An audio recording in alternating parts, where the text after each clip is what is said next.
then they were supposed to go out and practice it right away. And right away I saw a student who put his finger under a word and took it off.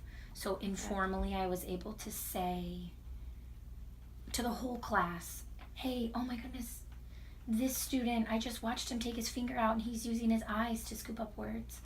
I also was conferring with one of my little ladies, and she had her finger in her book the first time we read. And so the second time I was able to say, we're scooping up words with our eyes, so let's take our finger out. And she was still tapping her thumb on her page. The book she was reading wasn't exactly just right. It might have been a little too hard for her. So that was a note that I wrote down for future reference. Right. So that's some really good data that you were given, just kind of thinking about what you wanted to achieve and what you were kind of noticing. Was there anything that you were looking for as you were conferring as like, yes, they got it, or maybe you needed to pull a small group based on, was there like look-fors that you had? Yeah, I mean, with her, I knew that I'll be able to pull her as a small group, and I'm, those few friends. But really walking around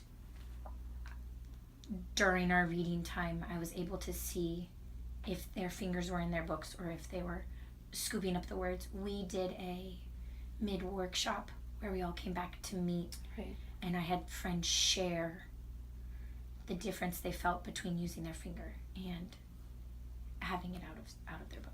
Right. So between the mini lesson, conferring, and then that mid-workshop, you were able to feel pretty successful that your students are now applying a skill. Yes. Do you feel that most of them have mastered this skill from those notes, or is this something that you're going to go back to? I'll keep watching to make sure that they will continue to do that. But it is a pretty quick, if I give praise for one student who has her finger out, a lot of them retract it really quick. So it's a quick fix, and I don't think we'll have to spend much more time on it. Good. So that little bit of feedback is really helping your students. Yes. Good. Yeah. Thinking of, you kind of hit your mid-workshop, but thinking about your overall workshop, what did you feel was the most successful?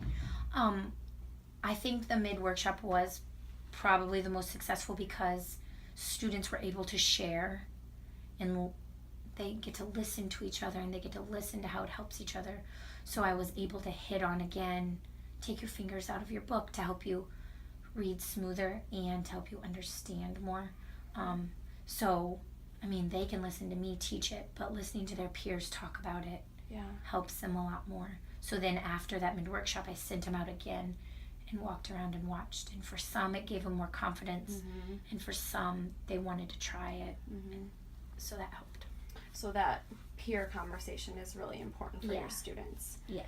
Was there something that you did particularly that you felt helped make it successful? During the mid-workshop? Yeah. Just using my informal observations, I was able to call on the students who were actually applying the mini lesson to their reading. And then I remembered who I should call on, and they were confident enough to share. So that was helpful. So that data just informed you for that mid-workshop. Making sure I was calling on the right students. Right. If you were going to change something throughout that entire workshop, was there anything that you would do differently? During the mini lesson, I had a passage written up on the board. Okay. And it's a text that we have all read and that they all know. But next time I would either have the same copy of a book that they can all read, or type up a short passage that's at a level that all of them can achieve, or I can differentiate those passages knowing who the partner groups are at my carpet.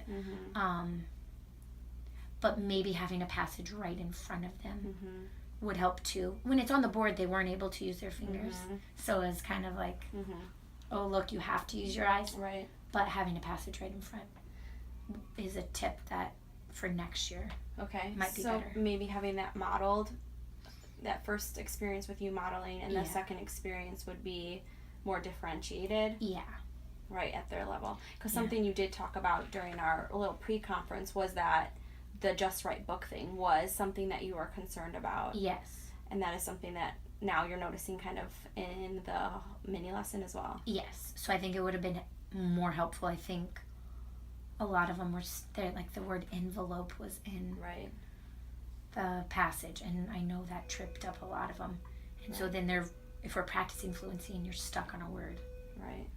your fluency's gonna be messed up. And just really thinking about, I know you've mentioned data a lot throughout this conversation, and knowing that you were using that informal conferring notes. Looking at those conferring notes, was there anything that you noticed that's going to help you as you continue to plan, or even for future planning? Yeah. Just like with that one little lady that has the book that's too difficult, making sure that she has just right books, and looking at her stack.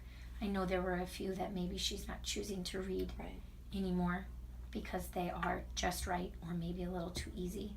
So she was trying to read this trickier one.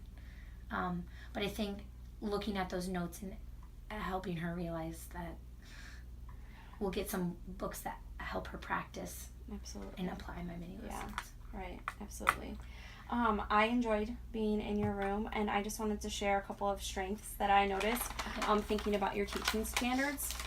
So from the teaching standards that I was looking at, 1B, which is just supporting our building goals. You're really hitting that within this lesson, because one of our building goals is to increase our students that are in quad 1 with that reading score. So this is definitely going to be hitting that.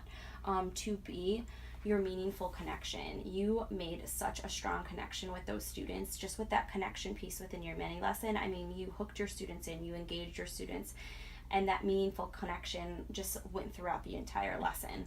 Whether you were referring to them with that positive feedback of, boys and girls, make sure you're scooping up your words throughout the entire lesson, but it was just that connection that I feel really helped engage your students from start to finish. 3D, just using multiple strategies. You reached your students in multiple ways. It wasn't just modeling, and it wasn't just teacher talk, it wasn't just partner talk. You modeled, you did the think alouds, you gave time for independent practice, and you also gave time for partner practice, which I think is super beneficial for your students. 4A, aligning to the core. You obviously had this lesson was aligned to your standards, aligned to fluency. And then 6E, something I think you do on a daily basis, which is creating that safe culture. Your students know that they have a family there, and that culture is evident. Yeah. And it's super amazing to watch that in your room. Cool.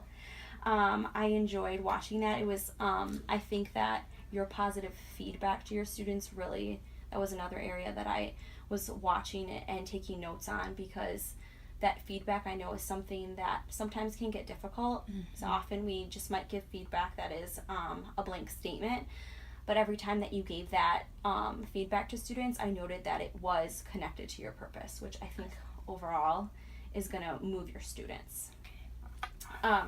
One last thing, just thinking about this conversation, how will it support your learning moving forward? Like for my lesson, what I've learned with you. Yeah, just kind of reflecting through this conversation, how will it help you kind of move forward?